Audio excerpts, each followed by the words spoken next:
Mitos, cuentos y leyendas de nuestra Amazonía.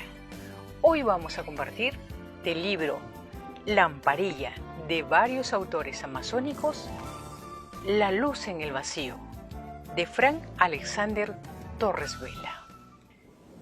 Peinándose los cabellos blancos, finísimos como el algodón, la abuela nos contaba sobre la vida de su padre, mientras la noche con su manto de luto envolvía la pequeña casa de madera. Se escuchaba el croar de los sapos. Al parecer se avecinaba una tormenta. Juan Carlos, el mayor de los 3 nietos, encendió la leña. ¿Saben cómo murió mi padre, su bisabuelo?, preguntó la abuela, acomodándose cerca de nosotros. Mientras nos hablaba con un palito, removía la leña que chispoteaba. Pues es un misterio, hijitos. Nadie lo sabe, ni siquiera yo. ¿Yo qué?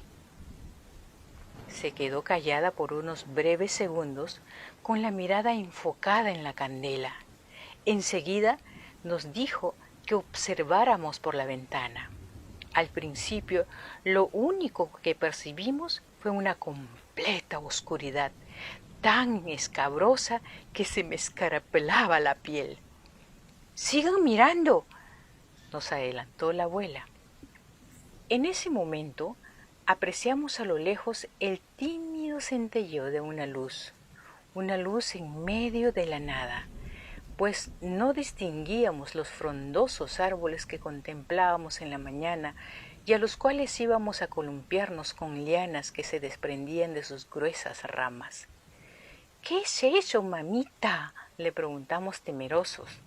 No se asusten, no tengan miedo, se adelantó la abuela. Ahora mismo les voy a contar la historia de esa luz. Se trata de la lamparilla.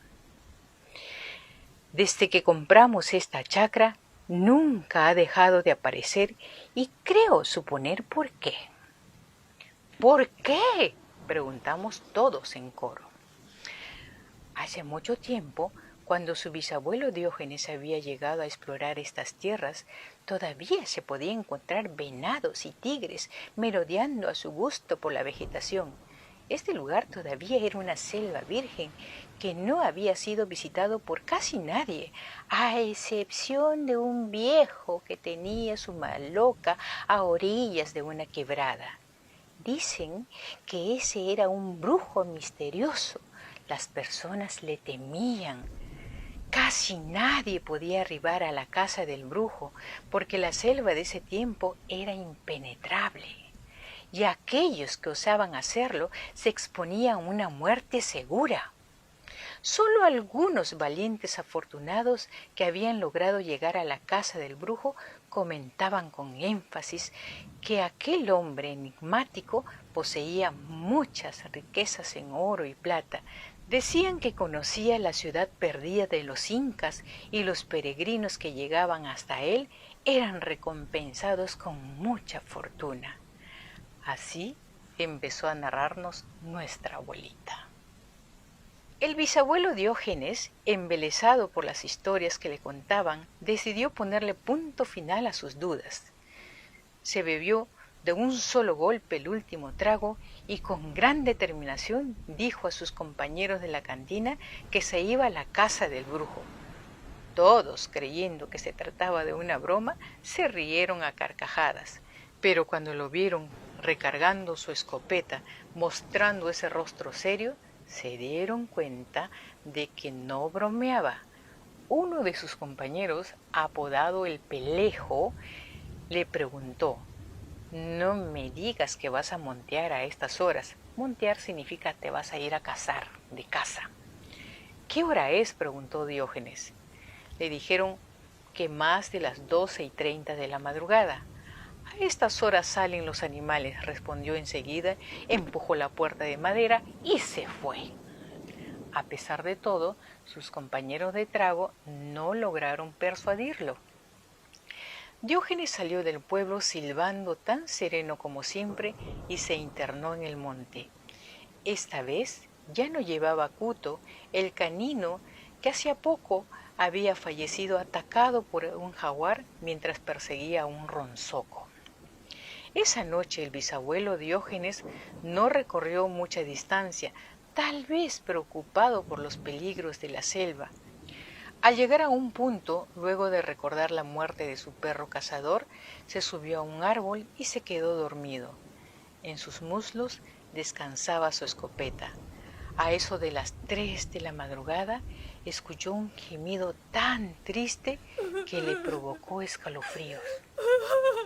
Según la abuela, desde el árbol, el bisabuelo contempló a un bulto blanco que lloraba mientras era arrasado por otro, y al parecer se trataba del maligno.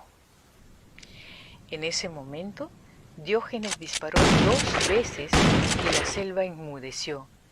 Entonces, al recobrar sus sueños, esta vez soñó con el bulto blanco. Era una mujer que le agradecía por haberle salvado del maligno. Sí, ese siniestro espíritu que estaba dispuesto a llevárselo al infierno. Al día siguiente, Diógenes bajó del árbol y prosiguió su camino. De acuerdo a las historias que había escuchado, en especial de las personas mayores, tenía que seguir la trocha de los caucheros y proseguir hacia el este, donde se imponía un cerro al cual debía escalar para llegar a la casa del brujo. Fue difícil porque el cerro era demasiado empinado. Además, abundaban las tarántulas y las serpientes. Finalmente, cuando logró hacerlo, descubrió una laguna de agua cristalina y fría. Los que ya habían llegado hasta allí aseguraban que la laguna tenía madre. Se trataba de una bella sirena que salía a las 12 de la noche y cantaba con alegría hasta el amanecer. Y en efecto, Diógenes, escondido detrás de unas matas, contempló a una hermosa sirena recostada en una roca. La vio tan hermosa y radiante, y como era de esperarse, las hormonas de Diógenes despertaron, sobre todo cuando aparecieron 2 sirenas más, las cuales con voz enigmática se pusieron a cantar con solemnidad. Aquella música fue tan deleitosa para los oídos de Diógenes. Pero mi padre tuvo que taparse los oídos para no seguir escuchándolas, explicó la abuela. El canto de las sirenas hipnotiza a las personas. Por eso, hijitos, cuando lleguen a escuchar el canto de alguna sirena, no duden en taparse los oídos. Si no lo hacen, serán atraídos hacia las profundidades del agua. ¿Y qué pasa cuando te lleva la sirena, mamita?, preguntó Efraín, el más pequeño de los primos.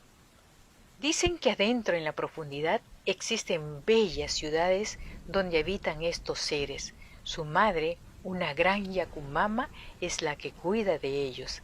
Las sirenas prefieren llevarse a los hombres para convertirlos en yacurunas. Por desgracia, nadie puede liberarse del encanto de las sirenas. Yo no sé, pero hay lugares encantados en nuestra misteriosa selva difíciles de explicar. Esperen un momento. ¿Escuchan el silbido del viento? De pronto, el estruendo de un rayo nos sacudió en nuestro sitio. El viento soplaba con violencia. Derribaba los pequeños utensilios de la casa. ¡Cierren la ventana!, ordenó la abuela. Me levanté para cerrarla, cuando en eso logré percibir una centellante luz acrecentándose a cada instante. ¡La lamparilla viene hacia nosotros, mamita!, grité, y mis primos se asustaron. No te preocupes, dijo la abuela con calma. Solo cierra la ventana y ven, siéntate a nuestro lado, que seguiré contándote la historia de mi padre. Luego de recorrer muchas distancias por la enmarañada selva, esquivando muchos peligros, en especial de entes o fieras salvajes, Diógenes divisó desde una colina una gran casa de madera con techo de chapaja. Supo que había llegado a la casa del brujo. Para su sorpresa, el brujo le recibió con mucha amabilidad. Dijo que se llamaba Evaristo, el más sabio conocedor de las plantas, animales y los dioses. Y aunque no lo creas, yo también creo en Jesucristo, por eso llevo esta pequeña cruz en mi pecho, agregó el brujo Evaristo con una sonrisa. Cuando las hijas del brujo llegaron a la casa después de recolectar frutas en la selva, se impresionaron con la presencia del joven Diógenes. Era evidente que no tenían contacto con la civilización. El brujo las presentó. Elita, la segunda, era la más hermosa. Había dejado cautivado a Diógenes con ese bello rostro de porcelana, su cabello azabache y su hermosa figura. Las hijas atendieron muy bien al huésped, le dieron de comer y beber, y una vez satisfecho, Diógenes cogió la guitarra del brujo y cantó un vals para ellas. «Muy bien, excelente», aplaudió el brujo al igual que las hijas. Diógenes se sentía halagado, sobre todo por la risueña mirada de la bella Elita. Quería acercarse y conversar con ella. Sin embargo, el brujo Evaristo era el problema, pues vigilaba sigilosamente con la mirada los movimientos del joven cazador y no dejaba de increparle sobre su presencia en sus tierras. ¿Es verdad que usted, don Evaristo, posee muchas riquezas?, preguntó Diógenes de improviso. Eso fue lo que escuché. Entonces el brujo se echó a reír. Si yo fuera verdaderamente rico, ¿usted cree que yo estaría viviendo aquí?, respondió. Todo eso son solamente rumores. Lo único que poseo es esta casa y nada más. Pero usted conoce la ciudad perdida de los incas. Eso sí. Pero no te recomiendo que explores esa tierra. Está maldita. No pensaba hacerlo. ¿Acaso llegaste aquí por fortuna?, preguntó el brujo. Porque la mayoría viene aquí por riquezas, y creo que no eres la excepción. No, solo me perdí mientras iba de cacería, mintió Diógenes. El brujo no le creyó. ¿Y hasta cuándo te piensas quedar por acá? Si me permite, me gustaría trabajar con usted, ayudarlo en su chacra o en lo que sea necesario. Está bien, puedes hacerlo. Pero recuerda que no tengo dinero para pagarte, así que regresarás sin fortuna al lugar de donde has venido. Espero que te quede claro. ¿Ustedes creen que Diógenes aceptó la propuesta? No se pierdan la segunda parte de mitos, cuentos y leyendas de nuestra Amazonía. La luz en el vacío.